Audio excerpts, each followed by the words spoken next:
Good evening बच्चों, हम लेके आए आपके सामने मैथ्स की क्लास। जैसे आपको पता है कि कल हमने चैप्टर 3 शुरू किया था, pair of linear equations in two variables.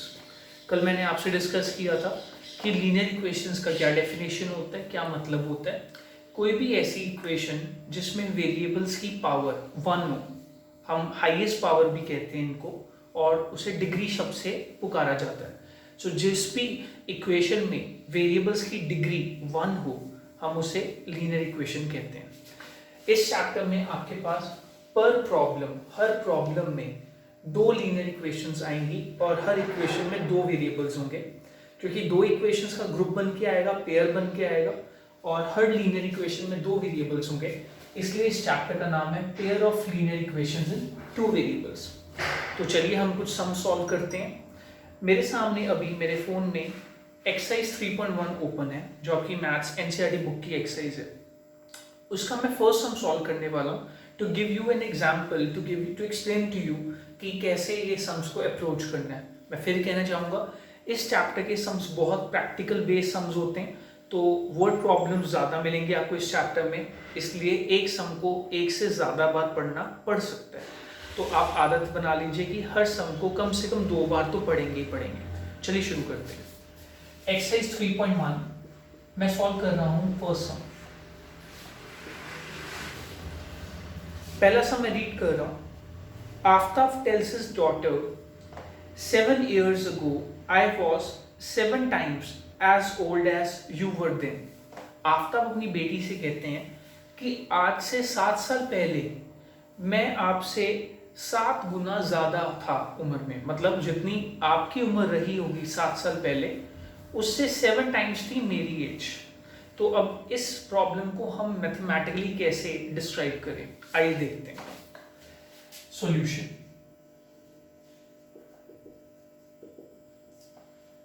Late the present age of Aftab be x years। हम मान लेते हैं कि आफ्ताब की आज की एज x years है, and the present age of his daughter be y years। So according to the problem or according to the question or statement, Aftab की जो आज से 7 साल पहले एज रही होगी वो कितनी रही होगी, x - 7 years। ऑब्वियसली अगर किसी की अभी एज x years है तो 7 साल पहले 7 साल कम रही होगी, और उनकी डॉटर की 7 साल पहले उम्र वो कितनी रही होगी, y - 7 years। सो आफ्ताब कह रहे हैं कि आज से 7 साल पहले मेरी एज आपकी तब की एज के 7 टाइम्स थी।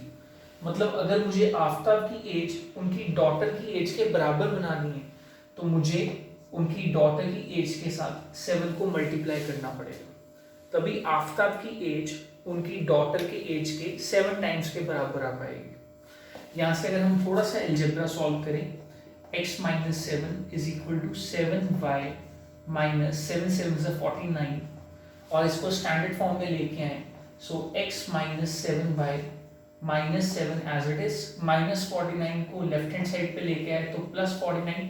सो बच्चे हमारी पहली इक्वेशन बनती है x - 7y + 42 is equal to 0। ये हमारी पहली लीनियर इक्वेशन बनती है। मैं इसे फर्स्ट नंबर दे देता हूँ, बट इसमें तो पेयर मिलता है लीनियर इक्वेशंस का, तो इस सम को आगे पढ़ रहा हूं मैं। ऑल्सो ये अब आफ्ताब अपनी डॉटर से ही कह रहे हैं, ऑल्सो 3 years फ्रॉम नाउ, मतलब अब से 3 साल के बाद, आई shall be 3 times as old as you will be। मतलब आज से 3 साल के बाद मेरी उम्र तुम्हारी तब की उम्र के 3 गुना होगी। तो इस प्रॉब्लम को हम कैसे सॉल्व करें, 3 साल के बाद, देखिए अभी आफ्ताब की एज कितनी है, x years। सो 3 साल के बाद उनकी एज x + 3 years हो जाएगी, और उनकी डॉटर की एज y + 3 years हो जाएगी। सो अगर हमने इन दोनों को बराबर करना है तो हमें इनकी डॉटर की एज के साथ 3 को मल्टीप्लाई करना पड़ेगा, क्योंकि उन्होंने क्वेश्चन में ऐसा कहा हुआ है। तो हम बच्चे इसको सॉल्व करते हैं। x plus 3 is equal to 3y plus 9। Standard form में लेके आए तो x minus 3y plus 3 minus 9 is equal to 0।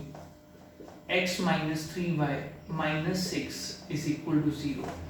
ये हमारी सेकेंड इक्वेशन रेडी हो गई एल्जेब्रिकली। क्वेश्चन में बोला गया represent this situation algebraically and graphically. So मैंने इस इक्वेशन को या इस प्रॉब्लम को एल्जेब्रिकली एक्सप्रेस कर दिया। अब बात करते हैं ग्राफिकली कैसे एक्सप्रेस करें। तो आपको कुछ बातें बताना चाहता हूं। देखिए, ऑन ग्राफ एक बात याद रखिएगा, a linear equation plots a straight line. Graph के ऊपर किसी भी लीनियर इक्वेशन का ग्राफ कैसा दिखाई देगा? हमेशा एक स्ट्रेट लाइन की फॉर्म में। एंड आई थिंक आपको ग्राफ प्लॉट करना आता होगा, अगर नहीं तो मैं आपको एक एग्जांपल देता हूँ। जैसे ये पहली इक्वेशन है x minus 7y plus 42 is equal to 0। हमने इस इक्वेशन का ग्राफ प्लॉट करना है। तो ग्राफ प्लॉट करने के लिए you need to draw a box, क्योंकि ग्राफ प्लॉट करने के लिए कोऑर्डिनेट्स चाहिए होते हैं। इस बॉक्स में मैं 2 रोज बना रहा हूँ, one for x variable, the other one for y variable. And minimum 3 coordinates plot करने होते हैं एक ग्राफ के लिए, एक इक्वेशन के लिए। So I am drawing 3 more columns, 1 2 and 3। So let's say मैं पहली वैल्यू x की 0 पुट करता हूँ in this equation. Just see, if I put x is equal to 0 in this, so this will look like 0 minus 7y minus plus 42 is equal to 0. So 7y will be equal to 42 or y will be equal to 7 6 42. So when x is 0, y will be 6. So आप देख सकते हैं पहला coordinate आ रहा है 0,6। इसी तरह से सेकंड कोऑर्डिनेट के लिए मैं y को 0 पुट कर सकता हूँ। इफ आई पुट y 0, तो आप देख सकते हैं x की वैल्यू आ जाएगी -42, which is so huge, but it's okay. हम जस्ट अभी कोऑर्डिनेट्स को कैसे निकालते हैं वो देख रहे हैं। सो कोऑर्डिनेट्स बनेंगे -42,0, क्योंकि x कोऑर्डिनेट हमेशा पहले लिखा जाता है। एंड थर्ड कोऑर्डिनेट्स के लिए we can take a middle value, like मैं x को लेट्स से 7 पुट कर देता हूँ। So if I put x is equal to 7, तो आप देख सकते हैं 7 minus 7y plus 42 is equal to 0. 7 plus 42 is 49 is equal to 7y. y की वैल्यू 7 आ गई, 7 7 से 49। सो ये कोऑर्डिनेट्स इक्वल आ गए 7,7। अब हम इन कोऑर्डिनेट्स को एक ग्राफ पे प्लॉट करके एक स्ट्रेट लाइन से ज्वाइन कर देंगे और इसी तरह से ये इक्वेशन प्लॉट हो जाएगी। Similarly we will plot the other equation also, and इस तरह से हमें एक ग्राफिकल रिप्रेजेंटेशन मिल जाएगी। ओके बच्चों, अब नेक्स्ट कंसेप्ट शुरू करते हैं। सी, ये कंसेप्ट है ग्राफ से related, and the concept is the linear equations जो आपको क्वेश्चंस में मिलेंगी, उनका ग्राफ कैसा है, उनका ग्राफ कैसा दिखेगा। देखिए, हमारे पास पेयर ऑफ लीनियर इक्वेशंस होते हैं इस चैप्टर के अंदर, और एक लीनियर इक्वेशन स्ट्रेट लाइन की फॉर्म में ग्राफ बनाता है। ऐसा हम अब तक समझ चुके हैं, एक लीनियर इक्वेशन का ग्राफ एक स्ट्रेट लाइन की फॉर्म में बनता है, राइट। सो इसका मतलब 2 लीनियर इक्वेशंस है तो 2 स्ट्रेट लाइंस आएंगी। अब मैं आपके सामने कुछ चीजें डिस्कस करता हूँ, कुछ केसेस डिस्कस करता हूँ। केस 1 हो सकता है लीनियर इक्वेशंस और दी लाइंस का मतलब graphs of linear equations. Line का मतलब लीनियर इक्वेशन का ग्राफ होता है। लीनियर इक्वेशंस हो सकता है lines, they intersect each other at only one point. तो ये पॉसिबिलिटी है कि दोनों लीनियर इक्वेशंस की जो लाइंस हैं वो सिर्फ एक पॉइंट पे, सिर्फ और सिर्फ एक पॉइंट पे इंटरसेक्ट करें। इसका मतलब है हम ऐसी लाइंस को इंटरसेक्टिंग लाइंस कहेंगे क्योंकि वो एक ही जगह पे इंटरसेक्ट कर रही। तो ये ग्राफ देखने में कुछ ऐसा बन सकता है कि this is one linear equation. मैं इसकी स्टैंडर्ड फॉर्म में वैल्यू लिख देता हूँ, a1x plus b1y plus c1 is equal to 0, and the second linear equation looks like this. Let's say it cuts it over at only one point, this point. हम इस point को एक नाम भी दे सकते हैं, let's call it p, and the second linear equation is a2x plus b2y plus c2 is equal to 0. So ये पहली linear equation की equation मैंने line के ऊपर लिख दी। ऐसा हम लिखते हैं जब भी ग्राफ प्लॉट करते हैं तो हम लाइन के ऊपर उस इक्वेशन को लिख देते हैं, एंड सेकंड लीनियर इक्वेशन मैंने ऐसे लिख दी दूसरी लाइन के ऊपर। So these are intersecting lines. अब हम जानना चाहते हैं कि क्या बिना ग्राफ प्लॉट किए भी कैन आई चेक कि इनका ग्राफ इंटरसेक्टिंग होगा कि नहीं होगा, and the answer is yes. उसके लिए एक मेथड है, आइए शुरू करते हैं। सो लेट्स से जो पहली लीनियर इक्वेशन मैं स्टडी करूंगा वो होगी a1x plus b1y plus c1 is equal to 0, and second linear equation will be a2x plus b2y plus c2 is equal to 0। So intersecting lines होने के लिए क्या कंडीशन है? कंडीशन रहती है कि what is a1 and a2? Simple, these are the coefficients of x variable. b1 and b2 are the coefficients of y variable, and c1 and c2 means the constant term. So the condition for having intersecting lines, ऐसे intersect करने की condition है that the ratio of a1 and a2, मतलब x variable के जो coefficients हैं उनका ratio, it should not be equal to the ratio of b1 and b2। मतलब इन दोनों टर्म्स का रेशियो और इन दोनों टर्म्स का रेशियो बराबर नहीं होना चाहिए। अगर ये कंडीशन सेटिस्फाई हो रही है इसका मतलब वो इंटरसेक्टिंग लाइंस हैं, एंड ऐसे सॉल्यूशन को हम यूनिक सॉल्यूशन कहते हैं। सॉल्यूशन का मतलब होता है वो सेट ऑफ वैल्यूज जो दोनों लीनियर इक्वेशंस को सेटिस्फाई करते हैं। मैं यहाँ पे लिख देता हूँ, solution means set of values which satisfy both linear equations, जो दोनों linear equations को satisfy करें। और यूनिक सॉल्यूशन का मतलब है कि ऐसा सिर्फ एक सेट होगा, ऐसा सिर्फ एक कोऑर्डिनेट एग्जिस्ट करेंगे जो दोनों इक्वेशंस को satisfy करें।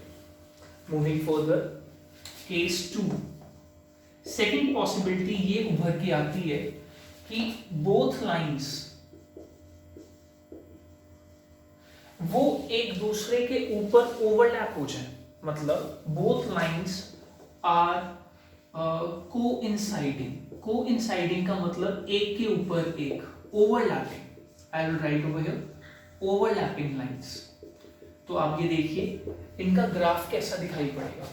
लेट्स से ये पहली लाइन है, पहली equation a1x plus b1y plus c1 is equal to 0, and second equation, second line इसके ऊपर ही बनाई जा रही है, overlapping like this, दोनों एक के ऊपर एक। इसकी इक्वेशन है a2x plus b2y plus c2 is equal to 0. Condition for it is to have coinciding lines. It is the ratio of a1 upon a2, b1 upon b2 is equal to c1 upon c2। मतलब तीनों terms की जो ratios हैं, x के variable के coefficients की ratio, y variable के coefficients की रेशियो, एंड कांस्टेंट टर्म्स की रेशियो, सबकी रेशियो बराबर होनी चाहिए। तभी हम कह सकते हैं कि इनकी जो ग्राफ है वो ऐसे एक के ऊपर एक लाइन बनेगी। और हम बच्चे ऐसे सॉल्यूशन में हम कहते हैं कि हमारे पास इनफाइनाइटली मेनी सॉल्यूशंस एग्जिस्ट करते हैं। मतलब ऐसे इनफाइनाइट कोऑर्डिनेट्स होंगे जो इन दोनों इक्वेशंस को इकट्ठे सेटिस्फाई करेंगे। The third and the last case is both lines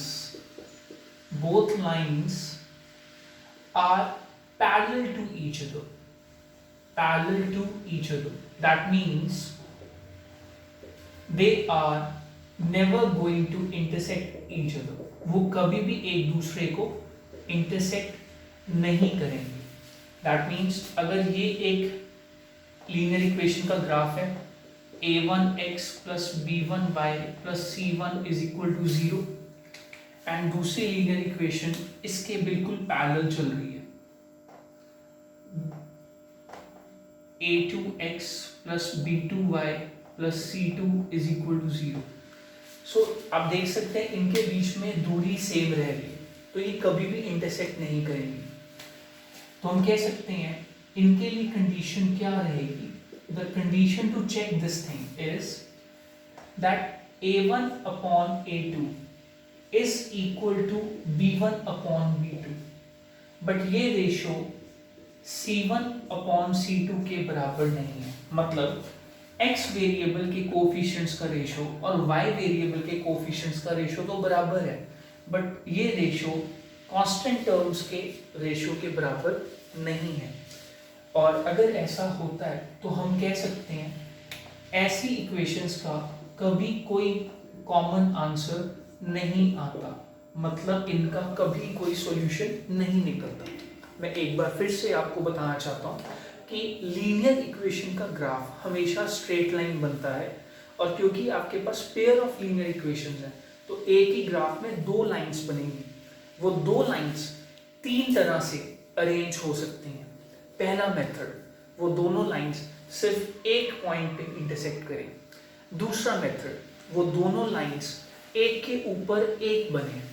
और तीसरा मेथड, वो दोनों लाइंस पैरेलल रहें, मतलब जिंदगी भर कभी भी इंटरसेक्ट ना करें। दोनों तरफ वो चलती जाएंगी, इनफाइनाइट रास्ता कवर करेंगी, पर कभी इंटरसेक्ट नहीं करेंगी।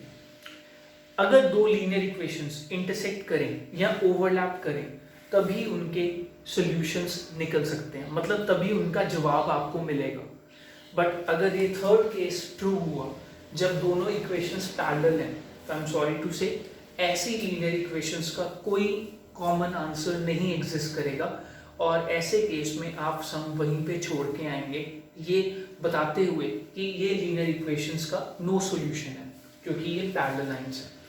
कंडीशंस आपके टिप्स पे होनी चाहिए। इन्हीं के ऊपर हम नेक्स्ट लेक्चर्स में कंसेप्ट्स भी कवर करेंगे, सम्स भी करेंगे। सो फॉर टुडे आज हम ये टॉपिक्स कवर कर रहे हैं।